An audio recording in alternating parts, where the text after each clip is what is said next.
Good night from Las Vegas. Time now for Sean Hannity in New York City. Have a great night. All right, Tucker, thank you, and welcome to Hannity. Tonight, breaking new information and more smoking gun evidence about special counsel Robert Mueller's corrupt and extremely biased team of liberal political crusaders that have one singular mission, and that is to destroy your elected president, Donald Trump, and unseat the commander-in-chief. Now, they're trying to create a constitutional crisis that will threaten the rule of law in this country.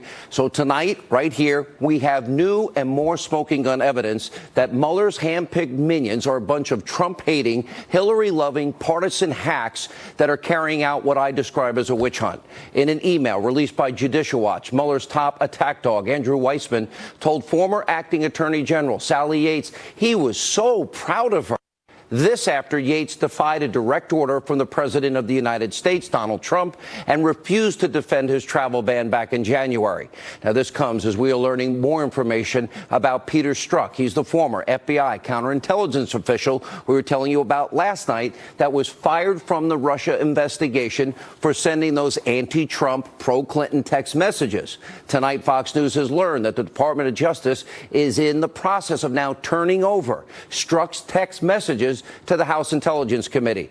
Now, it is expected to happen in coming days. Now, Strzok is a key player, and he is tied to several of the high-profile cases we've been covering, including the Russian probe. That means Clinton's emails, the anti-Trump dossier, the Pfizer surveillance of a Trump campaign associate. Now, tonight, what we're going to do, we will peel back the layers of this very complex onion. We will expose. It will be easy to see just how crooked and corrupt Mueller and his appointed team really are. Their conduct is something you'd expect in a banana republic, not the United States of America.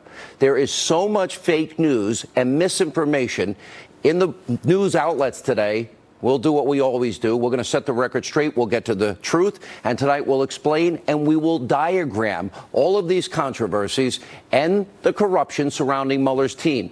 Something you'll only see right here on Hannity. And also tonight, the liberal media is spreading even more fake news about President Trump, reporting that the special counsel issued a subpoena to Deutsche Bank for information about bank accounts held by the president and his family. Well, tonight, the president's lawyer is pushing back and saying those reports are flat out false. And Robert Mueller's witch hunt comes at a significant cost to all of us and you, the American people. The tab right now is nearing $7 million and counting. We'll cover all of that and much more in tonight's Breaking News opening monologue. All right, tonight, just like we did with Hillary Clinton's giant web of corruption, we are going to actually show you with charts just how corrupt, abusively biased, and political special counsel Robert Mueller and his team of so-called investigators really are. This is, on the surface, complicated. Stay with us tonight. We're going to set the stage. We will explain and break down everything for you. Let's start with the head of the snake. That would be the special counsel, Robert Mueller. Mueller's credibility is in the gutter tonight with these new discoveries. His conflicts of interest, his clear bias, the corruption are on full display. Mueller is frankly a disgrace to the American justice system and has put the country now on the brink of becoming a banana republic. Here's why.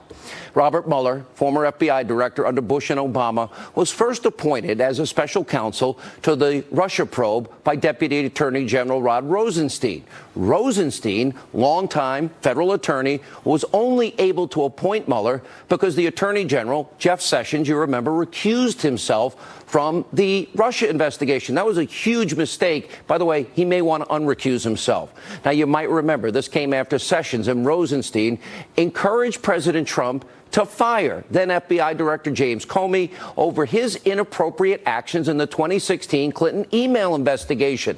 Well, as it turns out, James Comey, guess what? He's very good friends with Robert Mueller. After years of working in similar roles, well, some have even described the duo as, quote, brothers in arms. Isn't that so cute? Now, Comey also tweeting tonight he is meeting with his book publisher. Oh, I can't wait for that to come out. When's he going to start working for fake news CNN or conspiracy theory TV MSNBC? We'll have more on that later.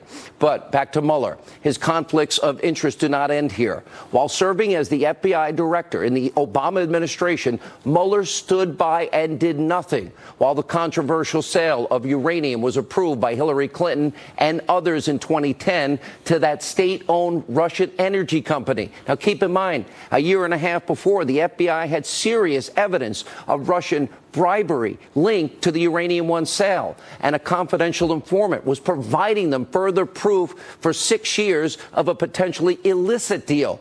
20% of America's uranium was at stake. We don't have enough uranium. Another important Mueller conflict. It stems from President Trump. Remember, he reportedly interviewed Mueller to be Comey's replacement as the head of the FBI? And ultimately, President Trump, he went in another direction. He gave the job to Christopher Wray. And finally, one of the biggest examples of Mueller's faulty, clouded, biased, abusively biased judgment is who he chose to staff the Russian probe. Now, get this. At least 8 of the 16 lawyers that Mueller appointed to his team donated to Democrats like Obama and Clinton, including thousands of dollars to these campaigns. Not a single attorney Mueller appointed or hired donated to the Trump campaign or any other Republican presidential campaign. Which brings us to our next chart, where we expose members of Mueller's team from their clear political bias. One of Mueller's top lieutenants, who some have called a legal pit bull, is none other than Andrew Weissmann. We'll have more on him later in this monologue and show. But first, it's important to point out, Weissmann gave $4,300 in political donations to Democrats, including Obama. And as you can see, we filled out the chart. All told, Mueller's corrupt band of Clinton lovers, they've been responsible for over $50,000 in donations to Democrats. We're really supposed to believe that they're fair and they're unbiased in this investigation? Next up, former top FBI counterintelligence official Peter Strzok. As we're about to show you, as we told you about last night, his tentacles touch just about everything. Now, there's more stunning new information about Strzok tonight. We'll get to that in a second. But first, let's lay the foundation. According to a report, this was yesterday, Strzok is a member of Mueller's special counsel team that signed the document that officially started the entire Russian investigation witch hunt. We learned yesterday this Trump-hating, Clinton-loving agent oversaw the FBI interviews of our former national security advisor, Lieutenant General Michael Flynn, where he supposedly lied. Sarah Carter, who'll join us in a little bit, is reporting that Strzok personally interrogated Flynn himself. And Fox News also learned that it was Strzok that was fired by Mueller over the summer for sending the anti-Trump, pro-Clinton text messages to his FBI lawyer girlfriend. Well, we just discovered tonight that Strzok's girlfriend, Lisa Page, also was on Mueller's team before leaving. We didn't know that yesterday. And from there, it gets even more shocking, as our own Catherine Herridge is reporting. Strzok played a very key role in the Clinton email server investigation. Now, this politicized FBI official even participated in the July 2nd, 2016 interview of then former Secretary of State Hillary Clinton, where conveniently she was not put under oath. Now, this part is brand new tonight. Strzok was also present at FBI interviews of Clinton's top aides, Uma Abedin, Cheryl Mills, where they claimed they only knew about the server after Clinton left the State Department and it became public. He loves the Clintons and everybody around them. And it turns out emails from 2010 and 11 show that both Abedin and Mills did in fact know about the server. So either they misled the FBI or flat out lied. Where are the charges against them? And why were they spared? And Lieutenant General Michael Flynn, why was he charged with lying to the FBI? A massive double standard. And it gets worse from there.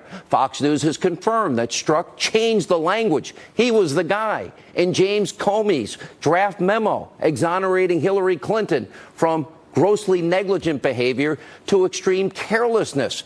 That's letting Hillary Clinton off the hook. Remember, they wrote the exoneration before the investigation. That means the fix was in.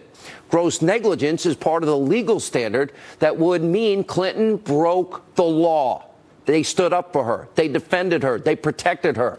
This is shocking, and this is why the Office of Inspector General is now reviewing Peter Strzok's role in the Clinton email server investigation. Now, Strzok's involvement extends to other key areas of this Russian probe. Keep up with me here. There's a lot of information, like the anti-Trump fake news, Russian propaganda dossier that used current and former Russian government sources to try and smear then-candidate Trump with salacious lies and influence the election and mislead you, the American people. And a source is now revealing to Fox News that Deputy FBI Director Andrew McCabe, he's the key witness that Congress wants to talk to about the anti-Trump dossier. McCabe was scheduled to appear before Congress Thursday, but now is saying he's not going to show up. Now, McCabe is also thought to have been the key point of contact to the former British spy, Christopher Steele. He's the guy that created the fake news anti-Trump dossier that was bought and paid for by Hillary Clinton and the DNC that Donna Brazile says she was running.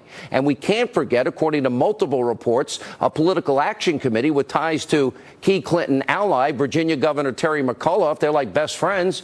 Well, they gave $500,000 to Andrew McCabe's wife, Jill. She was running for the Virginia State Senate race. Now, Virginia's Democratic Party also contributed over $200,000 to Jill McCabe.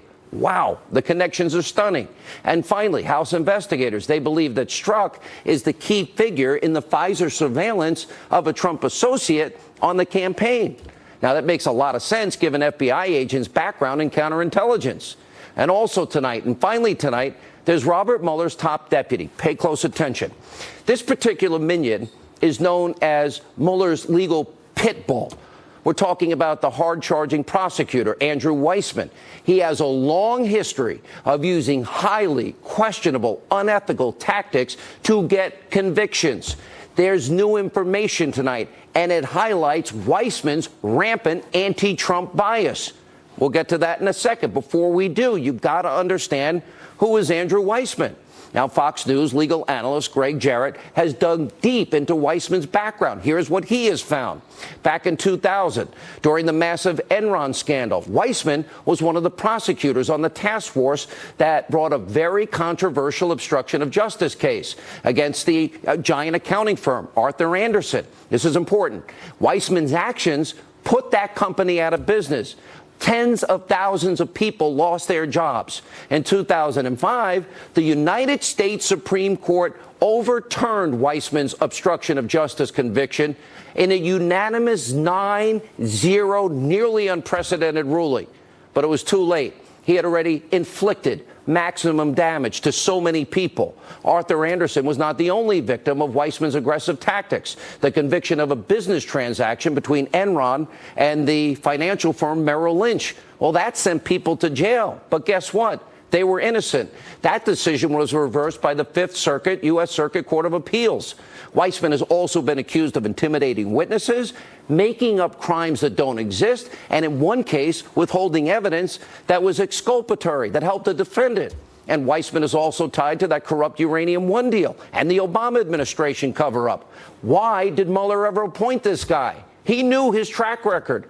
And back then, Weissmann was in charge of the DOJ's fraud section during the Russian bribery scheme. And as Greg Jarrett points out, Weissmann actually signed the bottom of the plea agreement from the Russian businessman involved in that case. Now, here's the new explosive information we have tonight.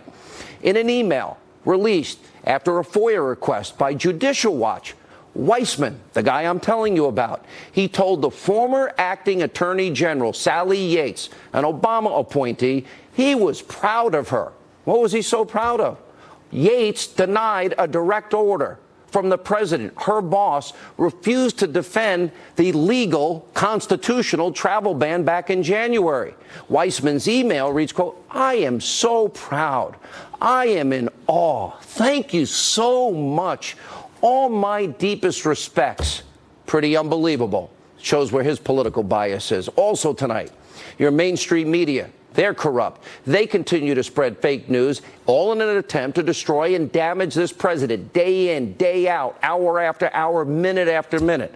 The latest example involves reports that a special counsel, as he issued a subpoena to Deutsche Bank for information about bank accounts that were held by President Trump and his family, Well, tonight we learn it's fake news. President Trump's lawyer, Jay Sekulow, he shut down this erroneous reporting with a statement that reads, quote, "We have confirmed that the news reports that the special counsel has subpoenaed financial records relating to the president are false. No subpoena has been issued or received. We have confirmed this with the bank and other sources." This is just another reason you, the American people, should never trust this destroy Trump corrupt media. And finally tonight, Robert Mueller's political witch hunt comes at a massive cost to all of us, the American taxpayers. Now, from May to the end of September alone, Mueller has spent nearly $7 million of your dollars on his crooked investigation that has now turned into this political fishing expedition.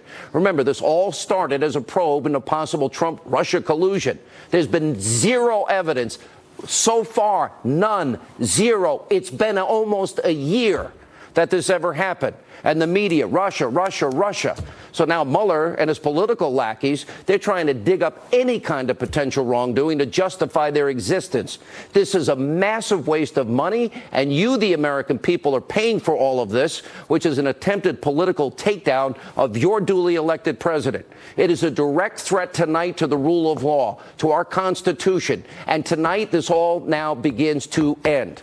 Joining us now with reaction, Judicial Watch President Tom Fitton. He filed the FOIA investigation request. Also, investigative reporter Sarah Carter, Fox News legal analyst. We count on him, obviously, a lot. Greg Jarrett is with us. Tom, let's start with you. And it wasn't only Weissman who's praising a woman, an Obama holdover, that disobeyed a direct order of her boss, the President of the United States, Donald Trump. Yeah, there were other lawyers in the Justice Department, senior officials, one in the financial fraud section, former U.S. attorneys who ended up getting fired, in retrospect, quite rightly, by President Trump. But Weissman, it's very serious because he is the number 2 under Meuller, and he was praising misconduct by the former acting Attorney General Sally Yates. She was fired, quite rightly, by President Trump for refusing to follow his direction to defend a lawful regulation, this temporary ban on immigrants from several countries. So this is a real concern for anyone who wants fair administration of justice out of the Mueller investigation. Is he like Strzok, compromised? Is he a Trump hater? Because I interpret that as being a Trump hater and a Hillary supporter. Listen, you praise lawlessness against President Trump. I think it's fair to say you don't like President Trump. And he shouldn't be anywhere near this investigation. And it's strike 2 in the least for the Mueller investigation. We've got Peter Strzok. Now we have Weissman. And if I were General Flynn's lawyers, if I were Manafort's lawyers, I'd be screaming to the courts right now, what is going on here? Why hasn't this been disclosed? Strzok, by the way, he was fired back in July, Sean. Unbelievable. And Mueller and the Justice Department, his nominal supervisors at the Justice Department, withheld this information from the American people in Congress. And I tell you, it's at the point where we may need a special counsel for the special counsel. That's how out of control things are. Sarah Carter, you began this all last night with this guy Strzok and literally, him being removed. Now we find out tonight that the girlfriend is removed, and we find out that the number 1 hitman with the most atrocious, unethical background and record and failure, Andrew Weissman. Why was he ever appointed by Robert Mueller with that background? A 9-0 decision, the Fifth Circuit Court of Appeals. Well, I think what's most stunning here is his relationship with Sally Yates and the relationship among the people inside the Department of Justice, that they felt so comfortable sharing these emails with one another on their office email accounts. And not only that, think about the relationship he had with Sally Yates. I think there's a serious conflict of interest here, according to a number of sources that I've spoken with in law enforcement, in the intelligence community. They've said, look, she was after Flynn from the beginning. And if he is this close to her and he has this much respect for her based on a decision where she basically went against the President of the United States, this should be called into question. And, Tom isn't the only one that keeps saying there needs to be a special counsel for a special counsel. I'm hearing that a lot right now. I am too. Greg Jarrett, you are saying tonight in a column that Andrew Weissman must resign or be fired immediately. I don't even know. Why was this man even hired with that atrocious? He wrecked tens of thousands of people's lives. Innocent people went to jail because of Andrew Weissman. Robert Mueller had to know this. Of course, because Weissman worked for Mueller not once but twice as special counsel for the FBI. They're longtime colleagues and friends, which is why Mueller hired him, and maybe hired him because Mueller knew of the hidden political agenda that Weissman harbored. Look, not only should Weissman be fired immediately, but the entire staff of Robert Mueller is rife with corrupt motives and political prejudice. It was entirely stacked against Donald Trump. And so what should happen now? Mueller should be dismissed. The entire staff should be fired, and a new special counsel should be appointed. Who can do it? Well, Rod Rosenstein could do it, but he won't do it because he's conflicted as well. He's both prosecutor and witness in this case. These people all are together in everything. The Attorney General, Jeff Sessions, who recused himself from the case, should unrecuse himself for the sole purpose of firing Mueller and the staff and appointing a new special counsel, and then disassociate himself from any of the oversight. Tom, respond to that. Yeah, I agree. You know, Mr. Mueller is being treated as if he's king of the Justice Department. He's got this enormous budget. I guarantee you there's no other investigation that this Justice Department is conducting that has the resources allocated to it that Mueller has. And it's being used for what? To investigate mortgage fraud? To investigate a penny ante perjury charge that was the result of an ambush interview by an enemy of the president and a supporter of Hillary Clinton? President Trump should order the Justice Department to fire Mueller. The Justice Department has had their chance to rein this guy in. They haven't taken it, and the president needs to exercise the constitutional options he has to protect the American justice system. Between the role of Strzok, Sarah, and the role of Comey and the role of everybody else here, Comey writing the letter and Strzok, you know, editing the letter, they were exonerating Hillary before they did the investigation. That renders that investigation meaningless to me. Amen. Where's the Attorney General? Where's the special counsel to do a real investigation? Because we know crimes were committed in this particular case. Well, and I think what we're going to see, Sean, is the Inspector General's report. We're going to see parts of that report before December. We're going to see other parts of his report coming out after January. And they are looking at Peter Strzok. They're looking at Comey. They're looking at 27 leakers. It would not surprise me if there is a shakeup at the FBI and I'm house hearing cleaning. Rumors it's coming as soon as this week, perhaps.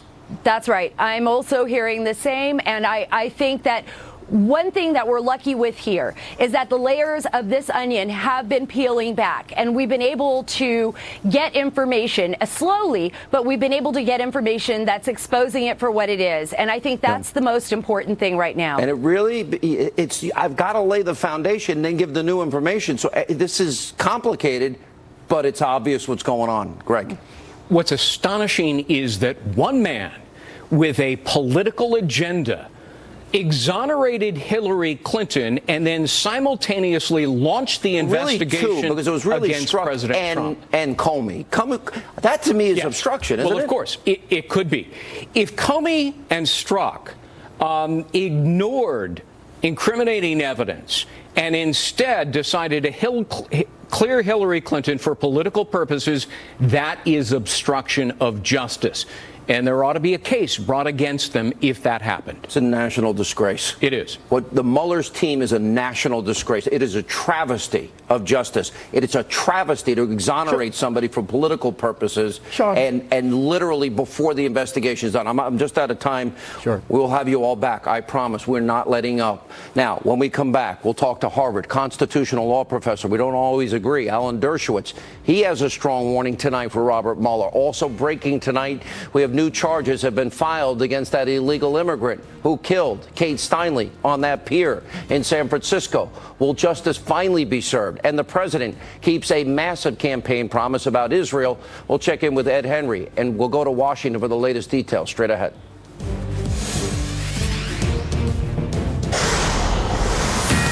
This is a Fox News alert. Just moments ago, we learned that federal officials have, in fact, filed brand new immigration and gun charges against Jose Garcia Zarate, the illegal immigrant responsible for the death of Kate Steinle. Now, he was acquitted of murder and voluntary manslaughter last week.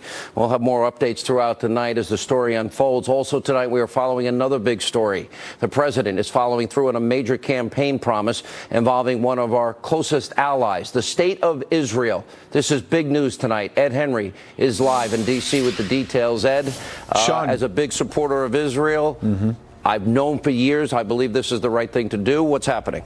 Well, Sean, you're right. It's very controversial, but a campaign promise kept. At 1 p.m. tomorrow, the president will announce at the White House that the U.S. government is officially recognizing Jerusalem as the capital of Israel. And he will direct the State Department to begin the process of moving the U.S. embassy there from Tel Aviv. This upends decades of foreign policy by American presidents in both parties that these issues would be settled by peace talks. It's widely popular, as you noted, with our key ally in the region, Israel. And it's Prime Minister Benjamin Netanyahu who today praised it. But in a phone call, the Palestinian President Mahmoud Abbas expressed his displeasure, saying this will hurt the peace process and possibly injure the prospects for the internationally endorsed two-state solution. While Jordanian and Saudi officials warned this may provoke the global Muslim community, which some experts see as a veiled warning that another intifada could erupt. Though all of this talk of grave consequences was rejected by the president's national security advisor, who says this move can actually help the peace process. Watch. There are options involving the move of an embassy at some point in the future, which I think could be used to gain momentum toward a peace agreement and a solution that works both for Israelis and for Palestinians. Now, you saw from those pictures that some Palestinian protesters tonight are burning photos of President Trump, among other things. So just in case, the State Department is warning American diplomats and their families to avoid Jerusalem's Old City and parts of the West Bank. Meanwhile, Vice President Mike Pence, we should note, is set to arrive in Israel for an official trip in just 11 days. Sean? All right, Ed Henry in Washington. Thank you, Ed. Joining us now, the author of the book, Trumped Up, How Criminalization of Political Differences Endangers Democracy. Harvard Law School professor Alan Dershowitz is with us. Professor, good to see you. Thanks for being back. Thank you. Let me go to this story. It's too important, and it's an issue I know you and I have agreed on over the years. Most Americans, I doubt, know. We give the Palestinians money. The Palestinians pay families money of those who kill Israelis and Americans. That is outrageous waste of taxpayer dollars. Thoughts? Well, it's worse than that. It incentivizes murders. But I think that President Trump's decision to recognize Jerusalem as the capital of Israel is the perfect response to President Obama's outrageous orchestration of the Security Council resolution, which he pushed through as a lame duck that declared the Western Wall to be illegally occupied territory, the Hebrew University, the Hadassah Hospital, the Jewish Quarter. According to this resolution that was basically pushed through by Obama, these are outrageously flagrant violations of international law. The best response to that horrible resolution is for the president to say, we don't accept the UN resolution, and the best proof of it is we're going to recognize Jerusalem as the capital of Israel. You say it's occupied, we say it's the capital. Perfect response. Agreed. Let's go to Democratic Senate and Ranking Member of the Senate Judiciary, Dianne Feinstein, claiming an obstruction of justice case is forming against the president. You've had very strong reaction to that. Is it possible? People cite the Nixon. They cite the Clinton affair. Is there any obstruction of justice, and can you cite that against a sitting president?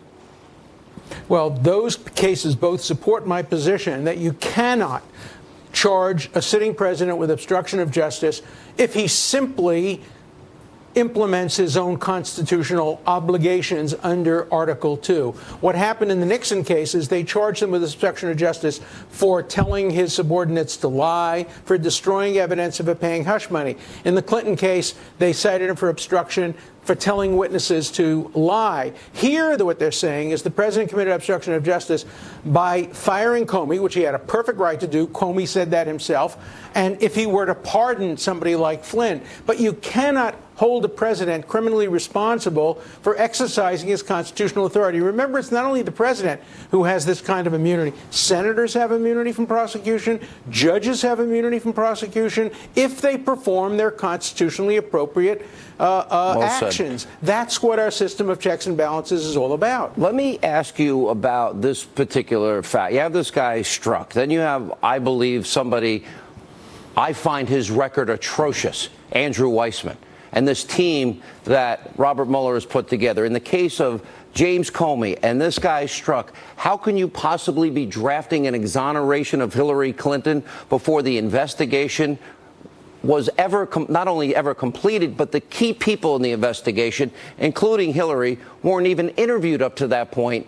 How is that possible? And does that mean that needs to be relitigated or reinvestigated?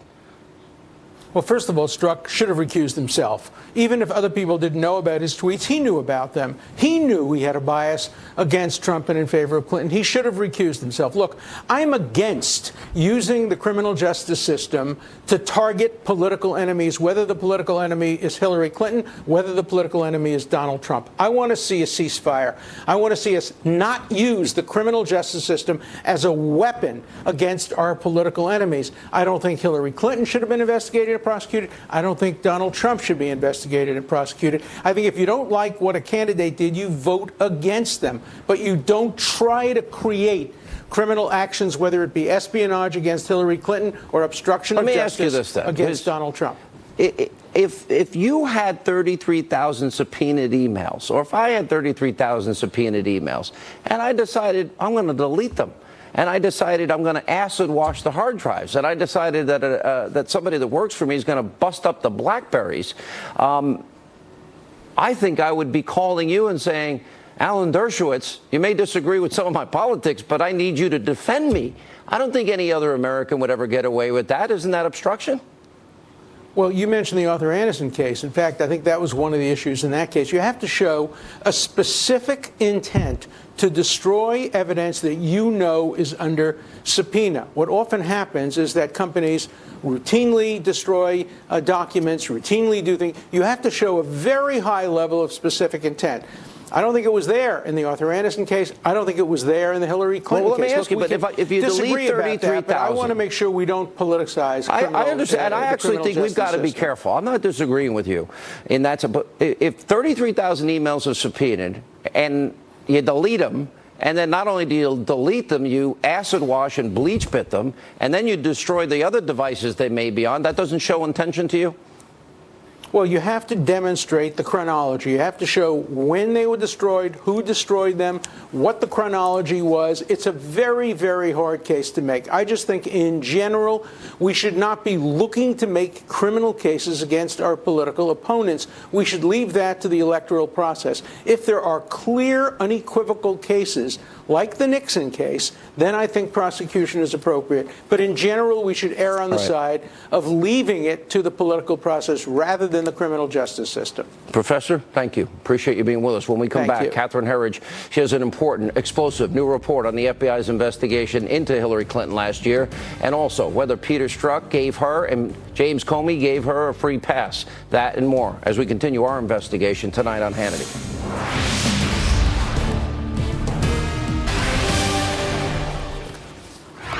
And tonight we're getting new information regarding the FBI agent who was fired from the Mueller probe, Peter Strzok. Specifically, we are learning more about his involvement in the 2016 investigation into Hillary Clinton's private email server. Our own Catherine Herridge has the very latest tonight from Washington. Catherine. Sean, our investigative team reviewed this FBI summary of Hillary Clinton's July 2016 interview, and it shows that the same FBI agent, Peter Strzok, was part of it. Agent Strzok, who allegedly sent anti-Trump texts, weighed in on Comey's public statement just 3 days later that recommended against criminal charges, and he helped change the language in an earlier draft from grossly negligent to extremely careless. That's key because gross negligence is the legal standard under the federal statute 18 U.S.C. 793F, and it's widely reported that Agent Strzok also oversaw the review of Clinton aide Huma Abedin's emails that were found on her estranged husband Anthony Weiner's computer. That discovery led the FBI to reopen and close the criminal email probe just days before the election. it's not good for the FBI, which holds itself up as a paragon of virtue, where there's no political motivations and we just follow the facts, that's all. And everybody knows that's not the case. The FBI is an organization of human beings with political interests, political calculations, and of course that happens. FBI Director Christopher Wray, appointed by President Trump, will publicly testify on Capitol Hill Thursday. Sean? All right, Catherine, thank you from Washington. Now, both of my next guests were involved with the investigation into Hillary Clinton's email server scandal. Joining us now, former Intelligence Community Inspector General Charles McCullough and former Republican Congressman, Chairman of the House Oversight Committee, Fox News contributor Jason Chaffetz.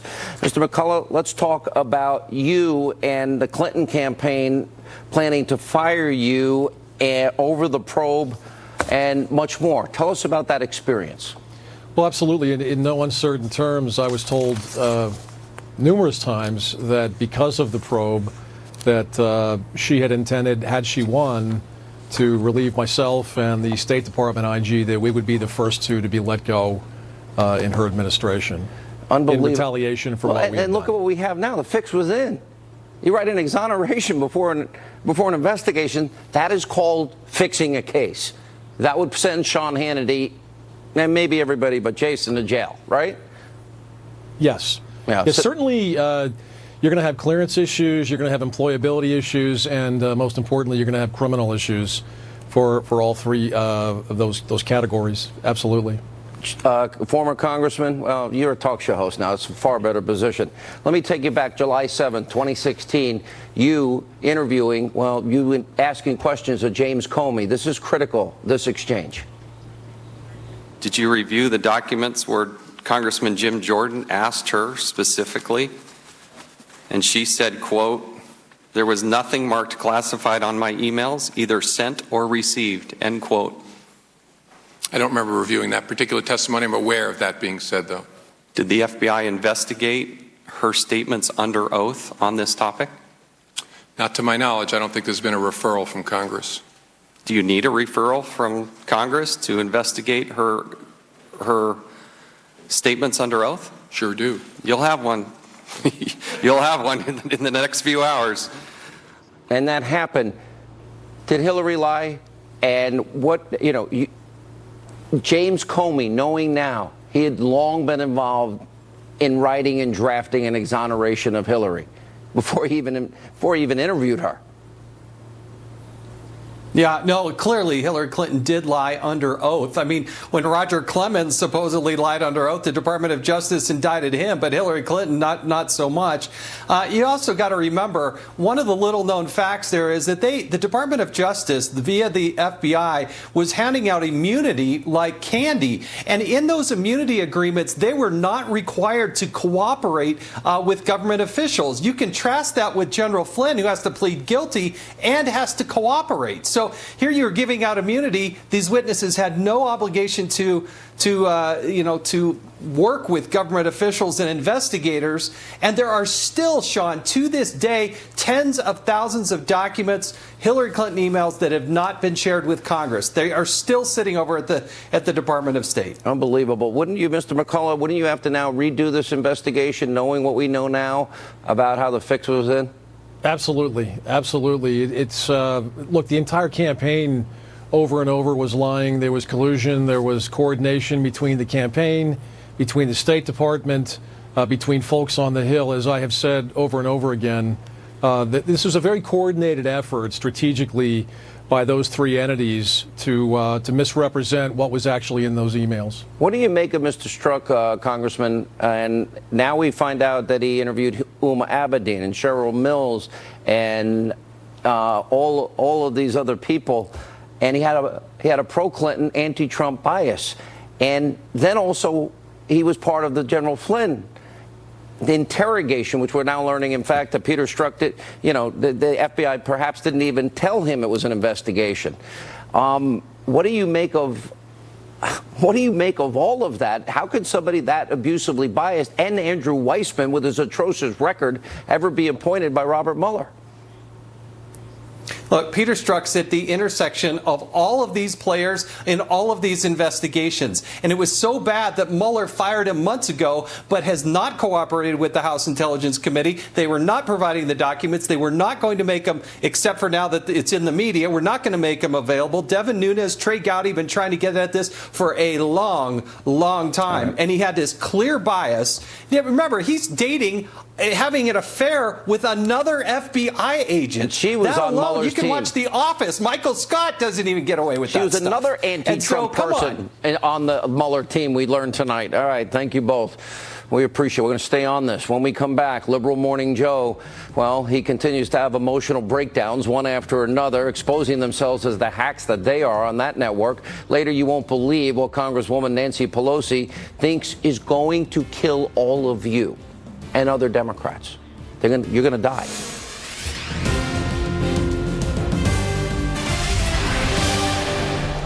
All right, Conspiracy Theory TV, MSNBC's Liberal Joe is speculating that President Trump's team are going to go to jail for the rest of their lives. Oh, think of it. Watch this.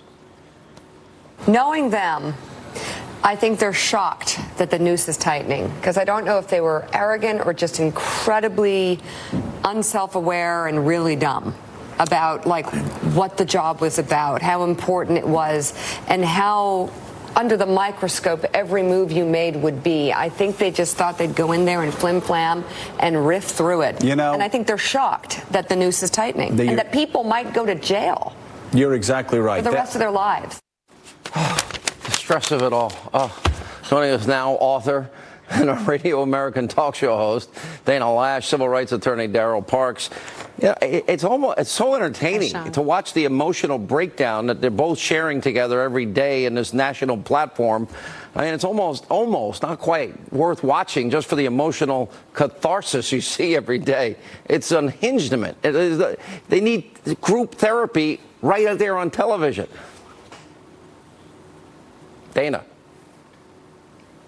Sean. Sorry. Well, I'm trying to figure out why. What do they think they're going to get him on at this point? Because so far, Michael Flynn just did the same thing Martha Stewart has done. Sean, I'm going to tell you something. What were we all told a year ago? We were told that the Russians were storming the White House and that the Russians were controlling Trump and that they were conspiring together and that everyone was going to die in the streets, weeping and gnashing of teeth, dogs and cats living together, mass hysteria. And instead, Sean, what have we gotten? A repeal of the individual mandate, tax reform. We get to keep more of our own money. Just horrible things. Yeah, Supreme Court justices, good judges, constitutional judges on appellate courts, national concealed carry reciprocity going through the House. I mean, come on. I mean, we were told awful things were going to happen, and instead they got Michael Flynn on the Martha Stewart charge. You know, I know you're a lawyer. Daryl, do you have a problem if they didn't finish an investigation that they're writing an exoneration letter?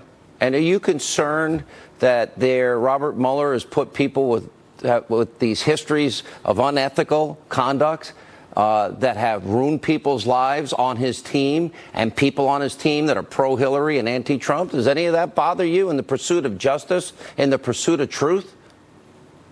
Well, I still believe that Robert Mueller is going to do a thorough investigation. I didn't ask you that. I asked you if these conflicts bother you. No. Yes. I know my question. I think everyone has biases to some degree. You can't say that these people are biased. So you in can be investigation, pro-Clinton, anti-Trump, express the opinion. You could write an exoneration before an investigation, and as a lawyer, you're cool with that. Listen, Sean. Answer. I still Come on, Daryl. Answer that. Let the investigation go through. You have to let the investigation go through. They wrote the exoneration let the facts come before they did the investigation. You're jumping to conclusions, Sean. Let the investigation go. All right, Dana. Quick update. I love how you're pro Second Amendment. There's something big this week. I want to get this in. Oh, yes. And Sean, thank you so much for reminding all of your viewers about this. I hope that everybody calls their elected officials tomorrow, because National Concealed Carry Reciprocity is going for a vote tomorrow, Wednesday, on the House floor. This is something that millions of Americans went and voted for. Sean, you talked about it many times right here on your program. This means that your rights don't end where the state line ends. And this is huge. This is getting your rights back. And, of course, also with that is the Fix NICS bill. There's a lot of misinformation about that. That actually makes states comply with existing law. That's all it does. when we come back. Thank you both. That's tomorrow. Congresswoman Nancy Pelosi is insane. We'll prove it. All right, before we go, I got to share Nancy Pelosi's ridiculous, insane reaction to the GOP tax cut plan. Watch this. No, it is the end of the road. This health care, the debate on health care is life, death. This is Armageddon. This is a very big deal. Let's be truthful with the American people about that. They throw a few crumbs to the middle class. What they give with one hand, they take away in bounty with the other. Let me get this straight. You are all going to die because you're paying less in taxes. We're all going to die because Nancy Pelosi won't have more of your money. Wow. Amazing. All right, thanks for being with us. Let not your heart be troubled. The news continues, but we will never be the Destroy Trump media. This show will always be fair and balanced. We have a very important show tomorrow night. Hope you'll join us. But Laura Ingraham is standing live by in Washington, D.C. Did everyone vote on the picture that I picked? You know, I like the pigtails. Yeah. Everybody if we would have gone to school together, I probably would have been, causing trouble and, No. First of all, I would have thrown you off the jungle gym in about 5 seconds, okay? So that wouldn't even have been a fight, okay? You would have pulled my pigtails and I would have thrown you off the jungle gym. That would have been the end. You would never have done that again. I'm not even touching. I'm not going anywhere near it. Hannity. By the way, you're in New York tonight. Yeah, I know. Thanks for saying I'm in Washington. I don't get a fruitcake. I get nothing here. I get no coffee, got no cupcakes, get nothing. Seriously? I've been here 23 years. You've been here 12. I should get the whatever cake. Hey, by the way, Sean, you were doing the thing with Pelosi. And everything's Armageddon with Pelosi. And everyth's Armageddon. No, Laura, listen to me. You're going to die. Yeah, we're all going to die. Grandma's going to go off a cliff. This is our last night. Goodbye. But Sean, I've got to look at it this way. Yeah. I always think it's a good Nancy Pelosi moment when there's a subject, verb, and direct object in the sentence. That, for me, that's just a good night. So I think we should be very charitable about I'm not Nancy. responsible for what Laura Ingraham says. I'm out. Goodbye. Have a good night. Sean. Have a good night. Have a good show. And good evening from New York. Welcome to the Ingraham Angle.